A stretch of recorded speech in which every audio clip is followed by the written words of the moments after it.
Episode 59 of the Church Digital Podcast, powered by Stadia Church Planning. I love that. Stadia has got some awesome stuff coming out in the next several weeks that is going to help you, church leader, understand how to do church online better. Now, I'm not talking about broadcast. Broadcast is the front door to something far greater, something far more interesting towards the future of the church. And so all I'm asking you to do, listening audience out there, is stay tuned. We got some awesome things that we're going to be announcing here in the next week or so, and you are going to want to be a part of it. So keep your ears open. Be checking your mobile phones a lot, because we're going to get the info coming to you real quick. All right, so here with episode 59, we are talking with a good friend of mine, Ben Stapley. Now, Ben is the Weekend Experience Director at Christ Fellowship Miami. He oversees everything from worship to production to creative communications to online to guest services. Basically, manages everything from the streets to the seats to the screens. You would think he would figure out a better way to have them all rhyme together, but you know, he's really has been a busy guy. So part of the conversation that we wanted to dive in here is, what are we as a church, what are we communicating in this season? How do we communicate in this season?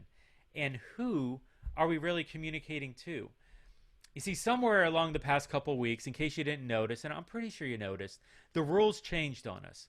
Everything changed on us. And as a result of that, all the playbooks, all the strategy books, all the plans that we had worked so hard to develop got thrown out the window. It's kind of interesting. You want to make God laugh, make plans. Well, you know, God brought this coronavirus in. I hate to tell you, he was aware of it, and nothing surprising him in this season. And as a result of it, we, the church, are scrambling to try to figure out how to adjust and how to plan for what's next.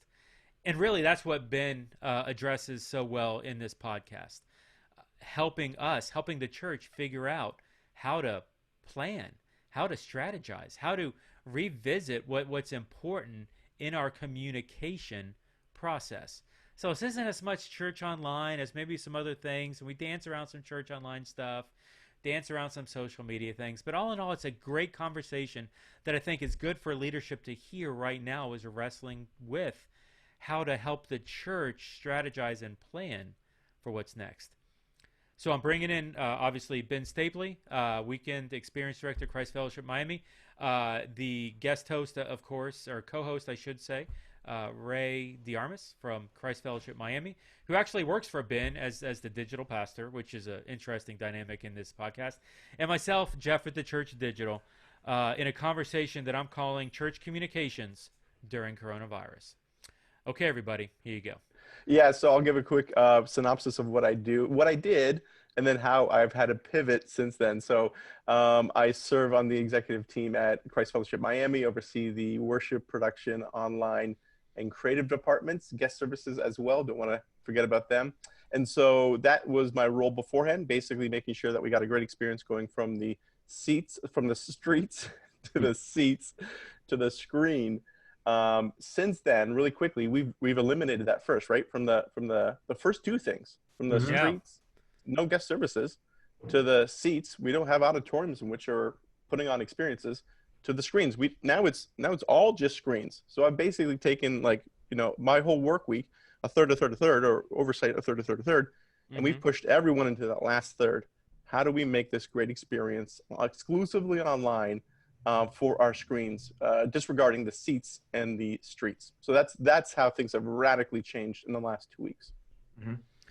Yeah, and I know during this season, you know, I hear lots of times talking with churches about how, man, they don't even know what to communicate. Like, let's just even talk about, okay, so right now you have whole departments of church that were previously basing their success on getting people parked, getting them through guest services, getting them in the room, in the audience on stage, and all that's essentially gone. Like, that is completely ineffective, and the government is basically saying you're not allowed to gather. I just got a text from somebody telling me that there was some church somewhere where they were still meeting in Louisiana, and they got shut down because they're Hmm. not even allowed to do that, and 1,800 people were potentially exposed because there was an issue, blah blah blah. So like there's a reason why we're not allowed to gather, why the government doesn't want us to gather, why we are not going to gather in this season. But now we're learning how to utilize the screen side of this better, and that's really what I kind of wanted to focus in here on the podcast with you, because when it comes to communication and how you communicate, you are so good at this. And honestly, I just even sit back from afar just watching. It's like, dang, Ben really knows what he's doing here. And so thanks for jumping on the podcast, Hmm. and with Ray, really just wanted to talk about what church communication looks like. How does the church find its voice in the midst of this coronavirus season? Just initially, what thoughts do you have kind of on that? Two things. First of all, identify your audiences. So you have two main audiences right now. You have your congregation. Actually, you really have three main audiences. I'll start concentric circles here. You have your staff, you have your congregation, and then you have your larger community. So those are the three circles that you need to think through. I'd say the majority of churches are doing a great job on that middle one. They're thinking about how to communicate to their congregation. They're forgetting about the inner one, how to communicate to their staff, who need to be super nimble during this time. And sometimes the staff is getting the last news and hearing about a new plan being executed. They're finding out on social media. They're not finding out through official communication channels. So don't forget about that inner circle of the staff and then that outer circle of the community. So in the past, we knew that there would be some non-believers and people who are far from Christ in our auditoriums listening to our message. That has radically changed. Now the whole world is outside looking in. We've gone to the outside. We're no longer saying, come to us. We've gone to them with our experiences. We are on all the platforms, and we're encouraging our people to share it. And because of that, your communication needs to look radically different, because you have that much larger, we always had it, first of all, let's be honest. We're just more aware of it, and the impact is much larger. And there's ramifications top down in terms of how we communicate and think of them. And dare I say, even prioritize them higher than our congregation, the outsider before the insider. That reality was always with us. It's just being like ramped up to 11 at this point. So that's the first thing, your audiences. And then in terms of like basic communication best practices, three things: over communicate, cluster communicate, and deadline communicate. So over communicate, we kind of hit on this, right? Well, I'll call it out. Here at Christ Fellowship Miami, we are still playing catch up with staff. They're still saying, how do I get current news in a timely manner through what avenues? We are in such scramble mode that we haven't nailed that yet. We're 2 weeks in, we haven't nailed that yet. So you need to over communicate. You need to cluster your communication. At this point, people are being bombarded, and not just from you as a church, but from their school, from the government official. They're getting communication from different forms. So as best as you can do is cluster your communication, just trickle it out to your people. You're going to keep their attention, because if you're giving them an update every hour on the hour, or even every day, that's probably a little too much, and they're going to tune out. So maybe it's hey, you know what, church or staff, every Sunday at noon and Wednesday at noon, we're going to let you know what the plan looks like for this week, and then if on Sunday, and then if it's modified, we're going to tell you on Wednesday. We're going to cluster our communication so that it's not a death by 1,000 cuts. And then the last thing for us is deadline communication. So you might not know what your decision is right now. That's fine, but let people know when you will know. A great question for this is for us, where we are now. What is it? 17 days before Easter? Yeah. I have an internal clock counting down and giving me panic. 17 days before Easter. We haven't publicly made the call yet, but whether or not that's going to be exclusively online. But we've told people that word is going to go out this coming Monday. So we don't know now, but you will know by this deadline. Over, cluster, and deadline communication are essential during these new shifting times. That's awesome. What information? I'm just curious because you said it. Like, what information? And today's Friday, March 27th. Thank you for the reminder. I need those PSAs. I need those. Yeah, and it's just, well, the podcast recording, this will debut sometime later, but it's 4 days between now and the Monday when you make this declaration, and I'm just curious from a leadership standpoint, what information do you think is going to open up that could swing it one way or another on Monday? Like, so you don't want to make it today. You're going to make a deadline decision on Monday. Like, what are you expecting to find out that's going to influence that decision?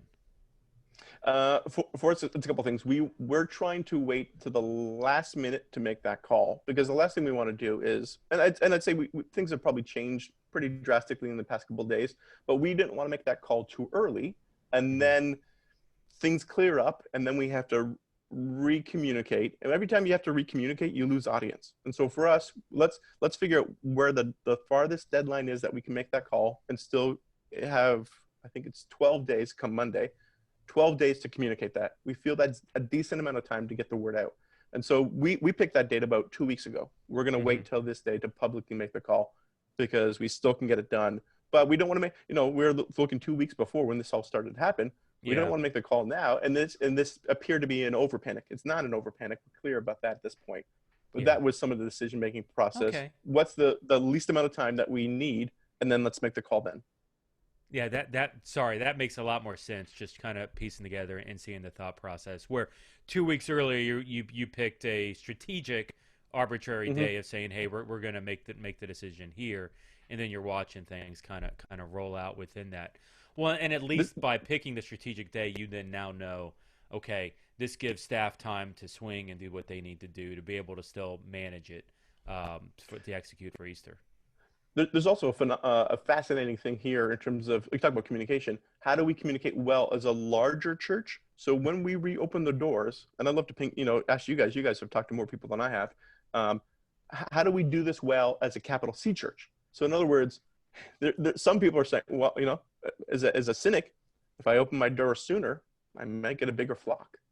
So if I'm the only person who's open, from a very cynical perspective, someone could say that. I don't have that perspective. I think that's unwise for a number of factors. Mm-hmm. And then on the flip side, if I stay closed for too long, am I being over cautionary? I think we as a church have an opportunity to say, gather around with the people in your community who would be most locally affected, and say, hey guys, let's try to, as best as we can, pick a Sunday, pick a weekend that works for the majority of us, and we can come out as a unified front and saying, hey, church is open May 1st, April 15th, whatever the date is. As we get closer towards it, I think churches have an opportunity to work amongst themselves and to communicate on a unified front, which is fascinating for us to be unified that way, which we usually don't do that well. Let's be honest. Yeah, it'll be what church looks like post coronavirus is going to be fascinating, and cultures response to even gathering in large areas versus their desire to stay distant and afar and watch from the outside. Economically, what businesses are even functioning, just even hypothesizing. Restaurants aren't, I don't think restaurants are going to be open to the place of having in dining. Mm-hmm. I picture businesses like Uber Eats having far more popularity, where restaurants basically become kitchens Mm. with two or three tables in them, and it's just now getting delivery into the homes and things like that. But I'm kind of an alarmist guy in general, so you can I either know. buy I into know that you're a or not. prepper. I know you're a prepper. Oh yeah, totally, totally. But hey, so like it's important in this season, and I don't want to digress too far off squirrel. But let's talk about how we not only how we communicating, but what are we communicating in this season? Because like I've talked to some churches honestly, and they're like, Jeff, I don't know what to say. Mm. I've even had a couple. This is more of a church planner side that's like, Jeff, I don't even. I'm going to take 2 or 3 months off. We're going to delay Mm. the launch of the church just because I don't know what I can contribute in this season. And so for somebody who understands communication as well as you do, Ben Stapley, what do we communicate? What can we, the church, what should we, the church, communicate in this coronavirus season?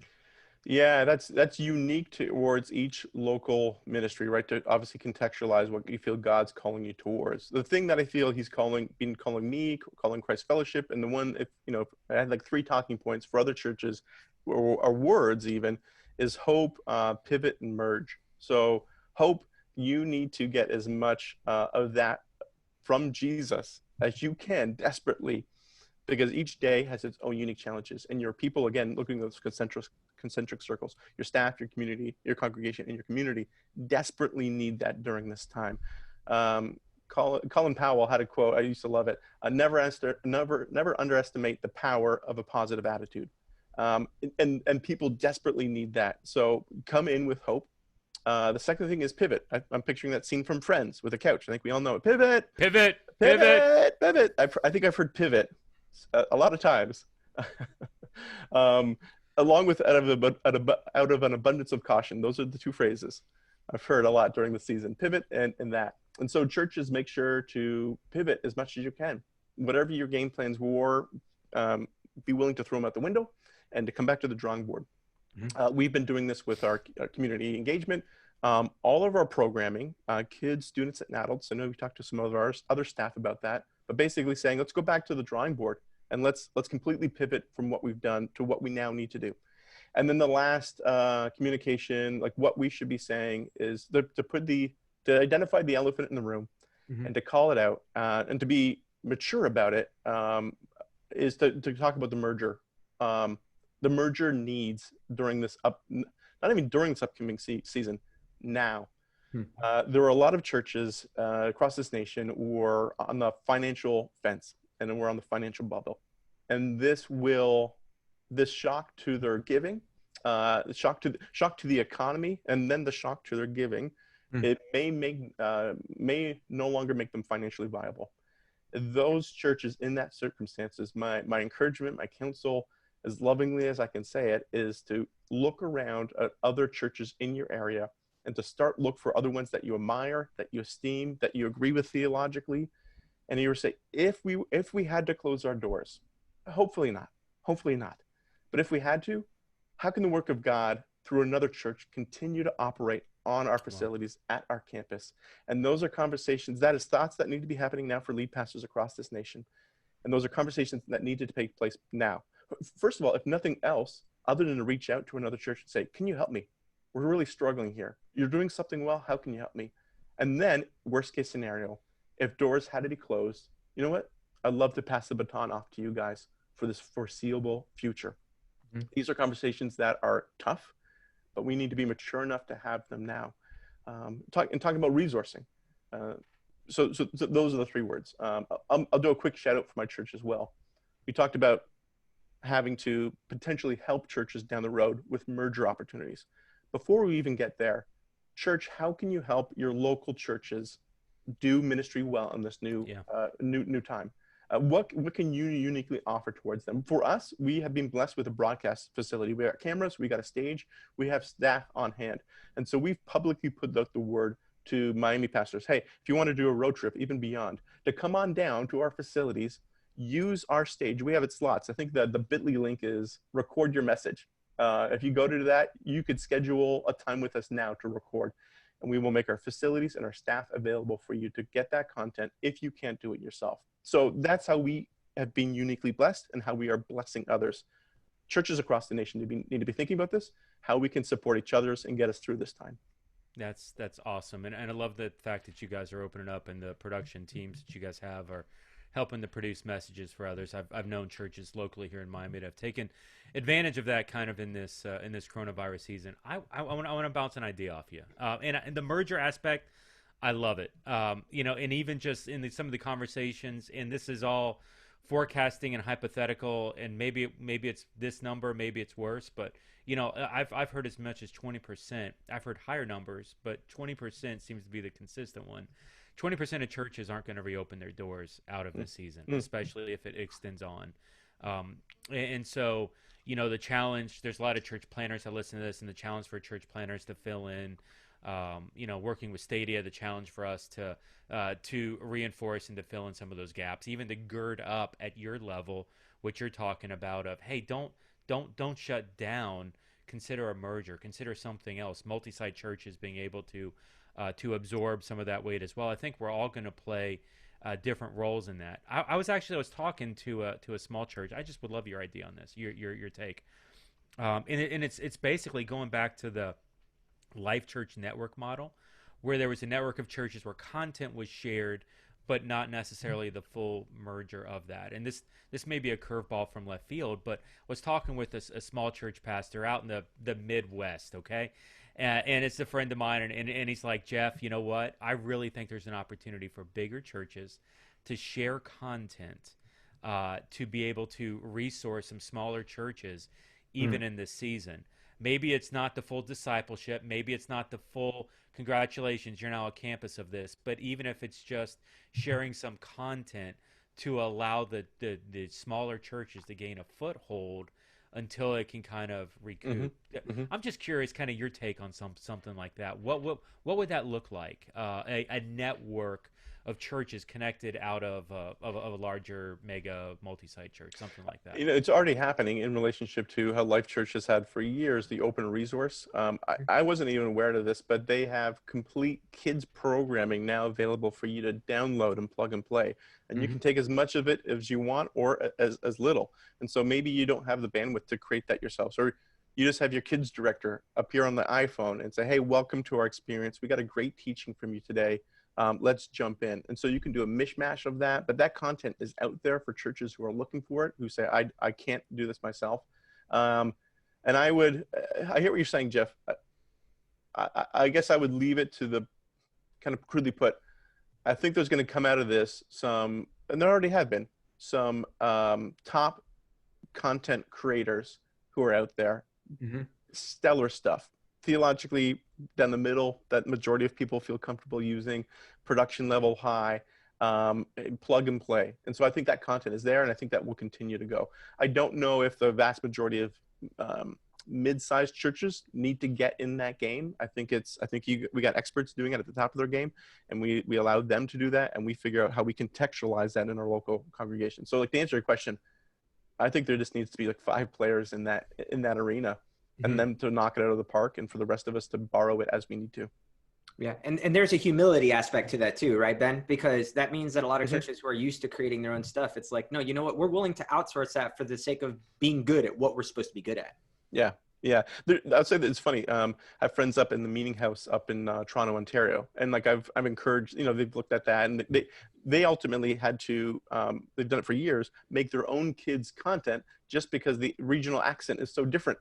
If you're not getting out and about and you're not saying the A's, then hey, as a Canadian, I need to hear that. I need to hear my accent. So there are uniquenesses there that won't play regionally. Like if you got a Southern accent and that video is trying to play on the Midwest or on the West Coast, it's not gonna play. So I think there are uniquenesses there that regional churches can play a role in that in terms of creating content.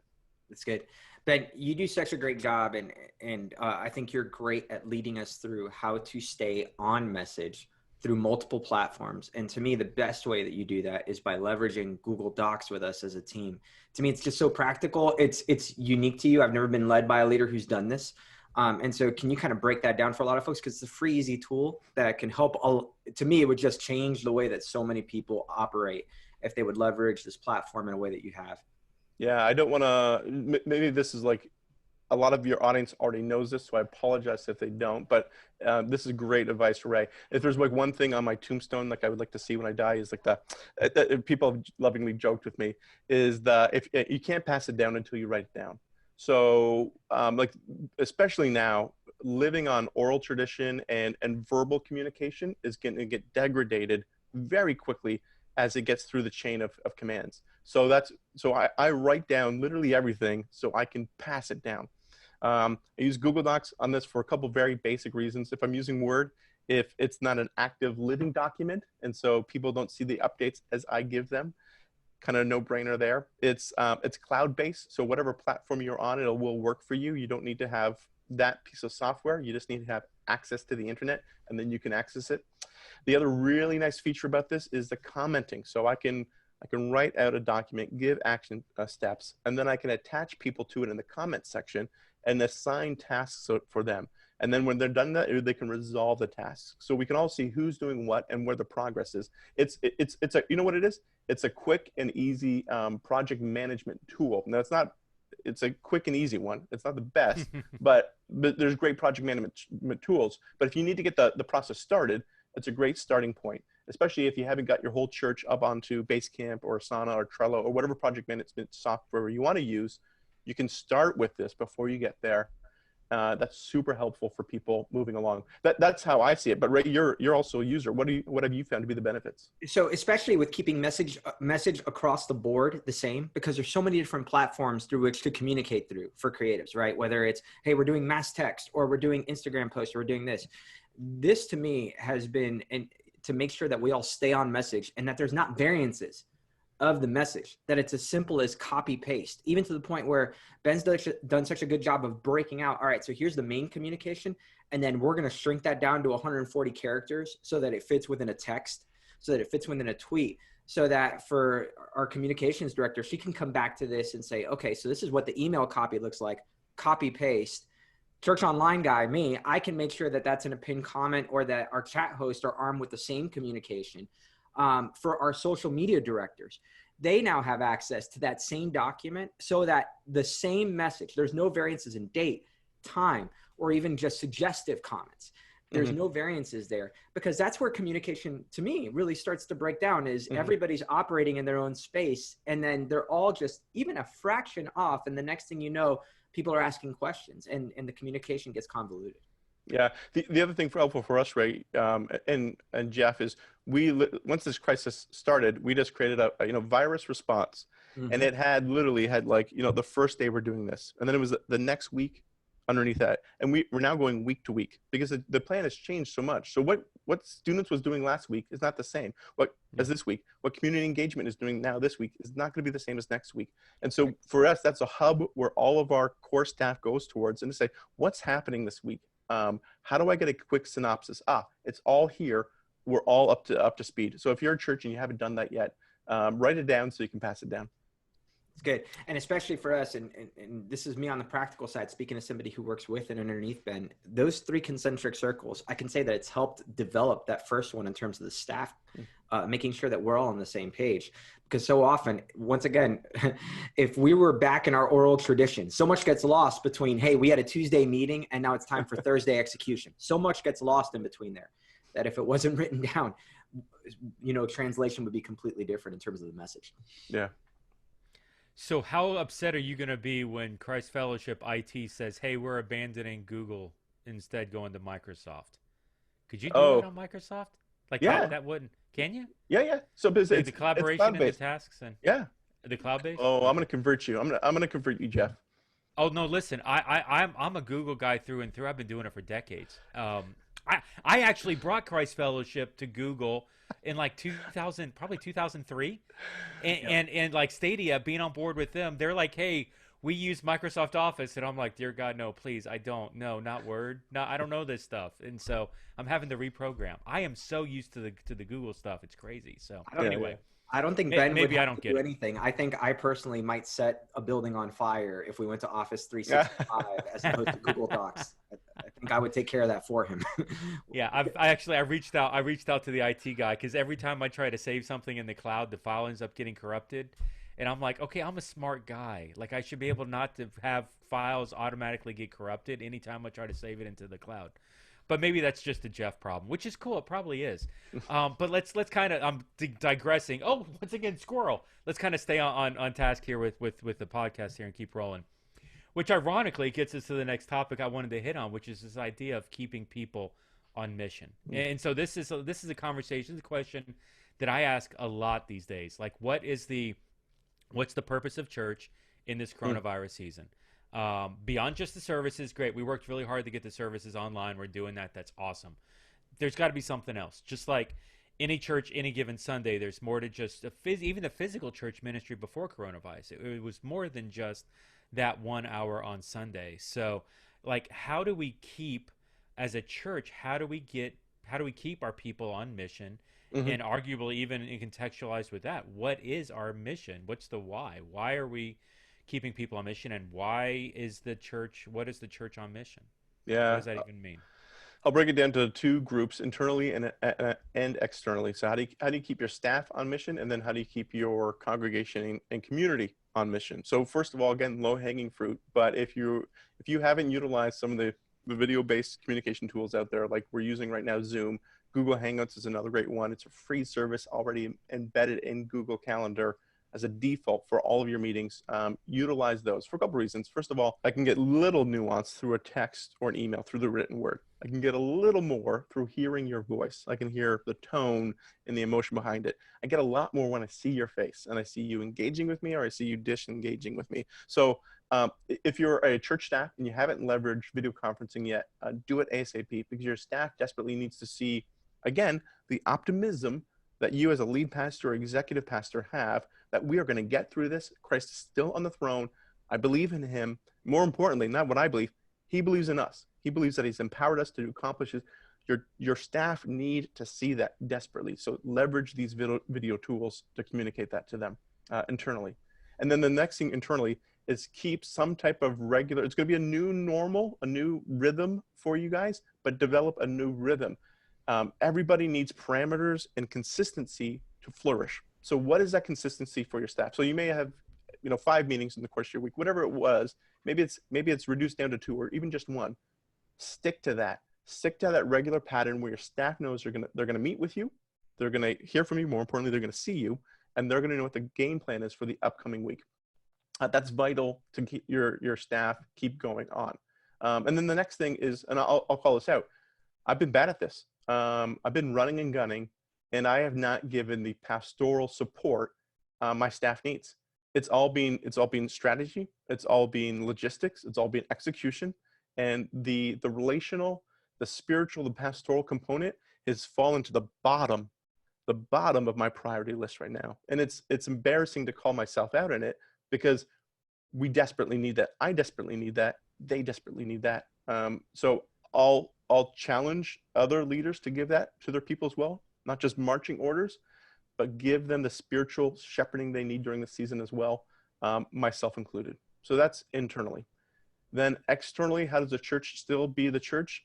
Don't just promote what you are doing. Don't just become an ad agency for the next foreseeable future. This is happening, this is happening, this is happening. Give people avenues in which they can jump in and participate. So don't just give them experiences. Hey, we have another live experience. That's great. I'm not diminishing that. Live experiences are awesome. They're looking for avenues to participate as well. That may be reduced because of the social distancing, but they are still out there. We still can text and call and FaceTime and meet via small groups. There's still plenty of opportunities, ones we have yet to even think of yet, as to how to minister in this new reality. Don't just become an experience church at this point. Be an experimental church that you're trying new things, and be ones in which you're still engaging your community. Don't be an experienced church. Be an experimental church. Tweet that. Wow. Tweet that. I know. Listen, I have a running joke on the podcast. If something is really impactful, I would consider tattooing that quote in the person's name on my body. And Ben Stapley, you are now tattoo worthy. That right there was phenomenal. You can't pass it down if you don't write it down. It's on my back, and eagle's holding it in its talons. And now that's going to be tattooed on Jeff's back, so he's going to be able to pass it down as it's written. No, man, that's like on the cheek. I'm putting them right here on the right cheek. Are you going to go Stapley, right by the teardrops? the teardrop from the eye. Good stuff there. Ray, any thoughts on that? Yeah, Ben, and it's funny. I know Ben's being really hard on himself in terms of the pastoral side, but one of the things that he's been really good at in terms of the season, especially with me, is helping me understand how I can democratize some of the things that I'm doing so that I don't become a stopgap. I don't become a lid on the organization. So often, especially in creative communities or whatever else, especially when percentages shift as far as like how much we're relying on certain platforms or whatever else, we think, well, if I can't do it, nobody else can. And so Ben has done a good job at helping me brainstorm, okay, so what can I hand off? Or even just challenging me in a good way, not in a threatening way, not in a, hey, that we need this done like yesterday kind of a thing way, but even just thinking through how can I hand off some of those things so that the organization overall can benefit in this time? Because as a leader, like I can't die on the vine either. And Ben's done a good job of saying, well, what resources can we open up, and even advocating for us in this moment and saying, hey, what resources can we open up, because our team is working through some extra stuff. And that's helped us. both thrive in this time? Because granted, every creative or every digital strategist that I've talked to in this time, and if you're out there and you're listening, you're probably with us, where it's like you're working 24/7 right now. And you're thinking to yourself, like, when you're not in front of a computer screen, creating new graphics or thinking through stuff, you're probably dreaming about them at this point, or thinking through, did I send that email? Did I send that text message in the middle of the night? So right now, if in your teams, you can help challenge and help think through, okay, so some of our staff members aren't necessarily using as much of their time right now. How can I help hand off some of this stuff so that the staff overall can win? That's benefited me personally, Ben, and you've done a great job in championing that. How would you help other creatives to think through, all right, so challenge your teams thinking through how you can democratize some of your areas as well right now? Yeah, I had a conversation with a staff member at Life Church a couple of years ago, and they were talking about how they had 2 graphic designers to hire, and they had kind of a B-level talent and then an A-level talent. And they told me, yeah, well, we're going to put the B-level talent to work on graphics for the weekend, and then the A-level talent to work on graphics for the week. And I was puzzled. I said, wait, that if the weekend is the most important thing, false premise, by the way, if the weekend is the most important thing, why are you putting, and they said, no. Why leverage your best talent for 1 hour? Why don't you leverage them for the other 167? And my mind was kind of blown. And since then, I've been trying to figure out how to move staff from the weekend to the week in terms of those resource allocations. During this season, to answer your question, I'm doing a roundabout here, Ray. To answer your question, we've been looking at as a whole organization. So saying we've had some staff members, some campus pastors, we're saying, I've done as much follow-up I can with my people. I still have additional time. Well, guess what?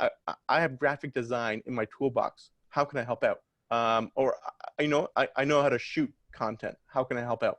And so we've been finding unique skill sets in our staff that were kind of hidden talents that have come to the surface, and we're reallocating those resources as a staff to make sure that we are getting as many people working towards our exclusively online content only at this point. So if you haven't done that as a church, I strongly encourage you to do that. That's one way to change in this new reality. That's really good. And that's not something that I'm hearing from anywhere else, is how, they're shifting leaders to make sure and allocate things properly for this time. And it's such a crucial time in church history where we don't want to lose that engagement, right? We don't want to lose that week-to-week conversation. And you're also saying, right, for this time, spoilers, I think this is going to be the new reality. I don't think this is just for a season. We're going to ultimately open our doors again. But one of the lessons we need to learn, church, is the resourcing we've put online, it cannot be a mass exit of those resources back solely to our physical. I don't think it needs to go back. It doesn't need to say where it's at, but we need to find some sweet spot in the middle there, because we've learned this lesson. We can create spiritual disciples through digital platforms. Let's not lose this tool in our toolbox as we march forward. Let's continue to use it in a very robust way. No, Ben, and just kind of thinking through that, what are some of the communication things that you think are going to hang around from what we're dealing with right now? Because as a church, I feel that we've for sure ramped up the wave of communication.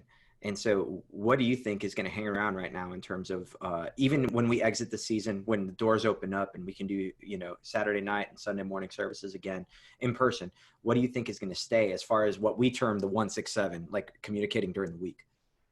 Yeah, it's a couple of things. Simple. Again, the video conferencing model, like just from a work efficiency standpoint, I'm listening to podcasts about this, that this is going to be the new normal. One of the things most people hate about the job is their A, commute, B, their commute, C, their commute. They hate their commute. People have now loved the fact that they've gained back an hour of their day because they don't have to commute. So that is not going away. That is going to be a part of our new reality. The other thing too, in terms of content, is the live the midweek morsels of content that we provided people, and we've seen continued growth and engagement on that. And then also in terms of the style we've been talking about offline, right? The style of the communication has moved from authority to authenticity, because it's easy, literally, when you are on an elevated platform, to stand in front of people and to speak at them with an authoritative tone. Thus saith the Lord. And again, that's not a bad thing, but if it's our only style of communication, it is a bad thing. We've supplemented that with authenticity, where we've told people, I'm struggling. I'm having a hard time during this crisis. I'm trying to manage a staff. I got kids that I'm homeschooling. I got parents that have their health threatened. I know somebody with the disease, or I anticipate someone will die with the disease, and I'm going to have to bury them in a couple of weeks. Um, I've now shown, as a lead pastor, a greater degree of authenticity. And you see how God has worked in me, which will encourage the work of him in your life. That is a beautiful thing, and that is something we cannot give ground on as we reopen our doors. Church, we have yet to really figure out. It's funny. We just recently published an article from Soul Care, Mindy Caliguire. She's a executive over at Glue, but she runs a counseling center. Has been well published author when it comes to the psychology of and the therapy that's involved, and she's really passionate about pastoral soul care and ministry soul care. And so she's talked a lot about through us writing some blogs about the condition of our people, the condition of our audience, our listeners, our members, our attenders, our community. Ben, using your word, the community around us. And church, we've yet to really even scratch the surface of where this is at. I've got friends that are burying right now, not as a result of coronavirus, but just in general. They're burying people that have died in the past week, Mm-hmm. two situations. Mm-hmm. How do you grieve in a situation like that? You can't gather together. You can't hug people. How do you grieve a loved one that's now dead? What is this? What is situations like this psychologically doing to us? And we don't know, and which is one of the reasons, like, what does it mean to be on mission? How are we as a church functioning? Here, and to Ben, to what you just said, I can guarantee you one thing. I don't know what the answer is, Mm-hmm. but I can guarantee you it's not, hey, let's just keep doing status quo. Yeah. Because where status quo took us pre-coronavirus, that's going to completely be ineffective during and arguably afterwards, because I think culture is going to shift as a result of this in big ways. And the church addressing more of this experimental asking questions, even in the posture of, I had somebody tell me this, and this wasn't even in context of coronavirus, but it's better to ask questions than make statements. Mm-hmm. And in this season, the more that we can engage, the more that we can listen to people, learn where people are at. That's really the power of the internet. It's not a one-way communication. Billy Graham broadcasted a message to 1 billion people back in the 90s, bounced it off 37 satellites, translated to multiple languages. It was awesome. The power of the internet gives us a two-way into conversation with an individual. And so the ability for us to engage and listen to people as individuals and do ministry to them, that's the future of that. And what you're talking about and how we're connecting with the community, engaging and listening to them at that individual level, that is awesome. So, hey, man, Ben, Ray, man, thanks for jumping on this podcast. I've said this many times, Ben coming down at Christ Fellowship Miami, a church that's near and dear to my heart, watching how he's led and functioned within that church, and what the difference he's making within the staff and just the overall direction of the church. I don't know that I would want another person to have the job that he has, and watching him lead at the capacity has been awesome. It's been this has been so invigorating. Let's call that out as well. We've had a chance. We've had a chance to take the rule book and the playbook out, and to hopefully throw it out the window, right? Yep. And it's exhausting. I'll call that out. It's exhausting, but this is exhilarating. This is exhilarating times to be a part of the church. I have not seen the opportunity for us where we've been forced to rethink how we do everything. Phenomenal time to be alive. I love it. Awesome. It's exhilarating is a better word. I was saying, man, this is fun, but then like people are dying, and then it's like awkward because I'm saying the fun word. Exhilarating, I think, is a good word. I'm gonna copy that. Yes. Awesome.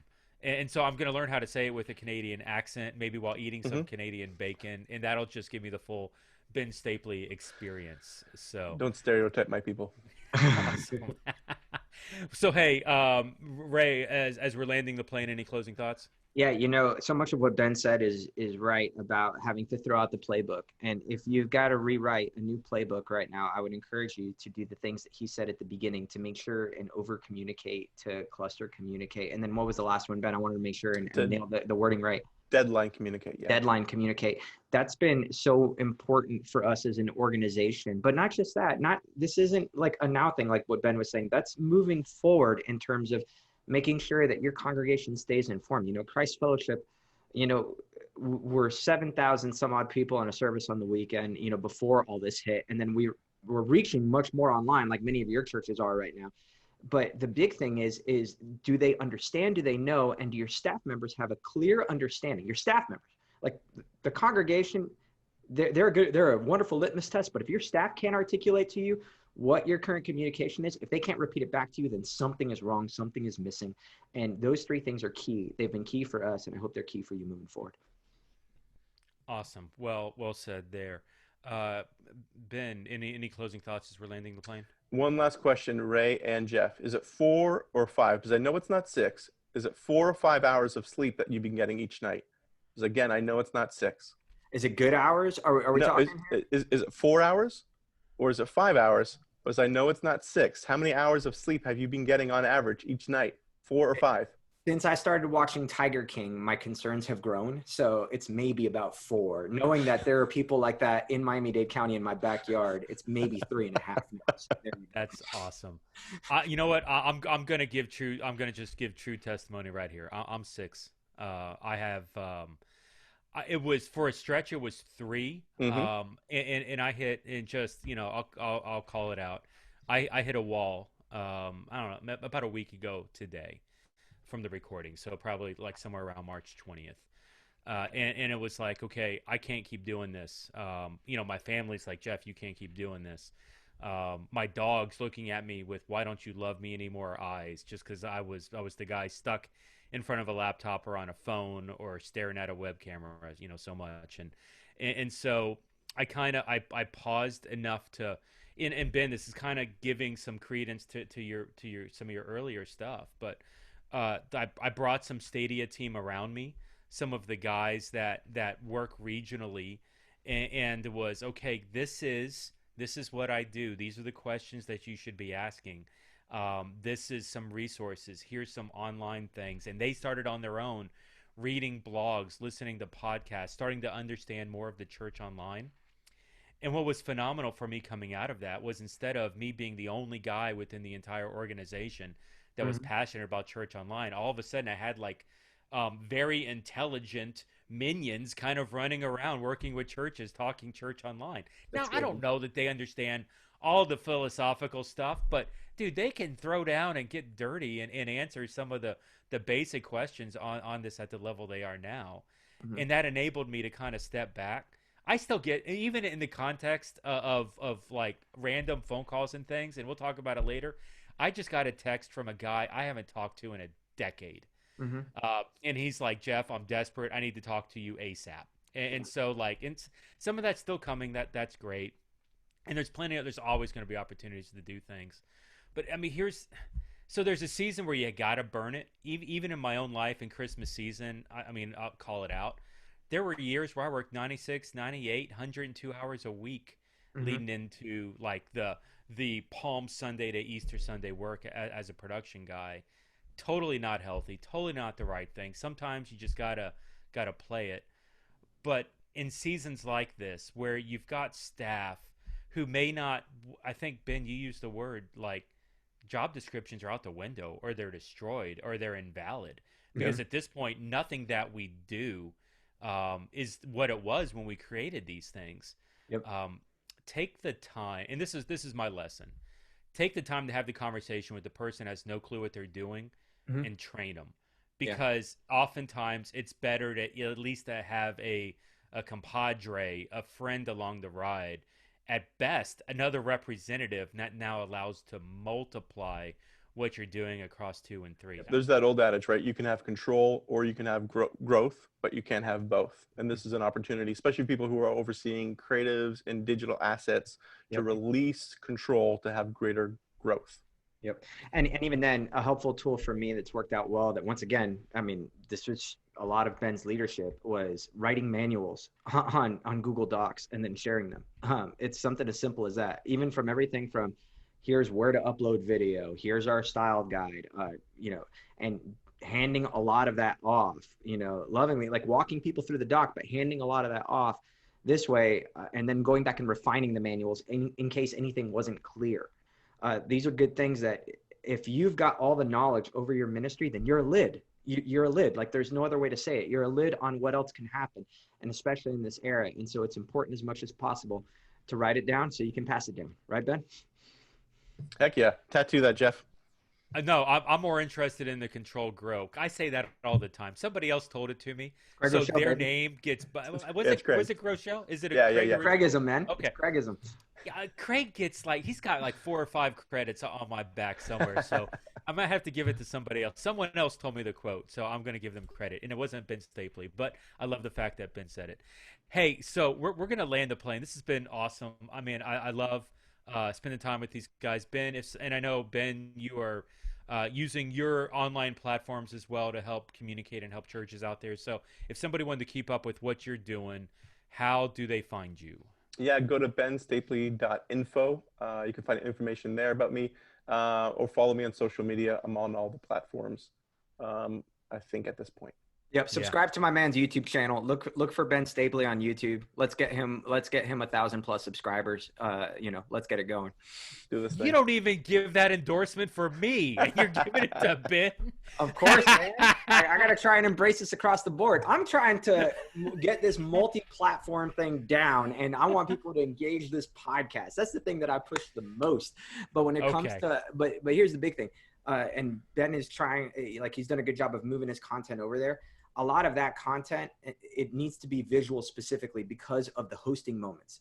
I think that's where, especially for those of you who are listening to us that do a lot of church online and you're not production oriented like me, you will learn a lot from how to everything from engage the camera to how to make sure that there's enough distance between you and your co-host. There's so many practical nuggets in there that you need to unearth. And there's a lot of short videos in there that you can you can binge watch a bunch of them and then even send them to other people for instruction manuals. So make sure and leverage that. I'm glad you said that. In 30 seconds, Ben, fastest question you've ever answered in your life. Stadia asked me to ask you this question, and I failed to. How long should a sermon be online? 18 minutes. TED Talks. 18 minutes. 18 minutes. That's what you're going with. I'll say this. I'll say this caveat. TED Talks are designed to hit the head. Our sermons, our devotionals, our teachings should hit the head, heart, and hands, give you something to think about, make you feel, and an action step, head, heart, and hands. So I say 18. I say about 25 all in to accomplish those 2 things. For me, has been the sweet spot. And let me tell you, Jeff, our teaching team actually received the coaching and adapted to it. If our lead communicator, our former lead communicator, who's still a member of our teaching team, he went from typical 45-minute message. He went down to 24 and a half last week. Wow. I mean, he did it. He took the coaching. I'm telling you, pastors, you can do this. You can. Wow. There's 40 years of training that you've undone. Pivot. And kind of retaught to it. So, if I was wearing a hat, proverbially, if you're watching this on YouTube, I'm not wearing one. Thank you, Ray. Hats off. Well done. Thank you, everybody, for that. Hey, this has been a great podcast. If you are not following Ben, follow Ben. He is an awesome resource for you guys. For Ben, for Ray, this is Jeff with the Church Digital. Thanks for jumping on this podcast. We'll see you next time here at the Church Digital Podcast. You have a good day.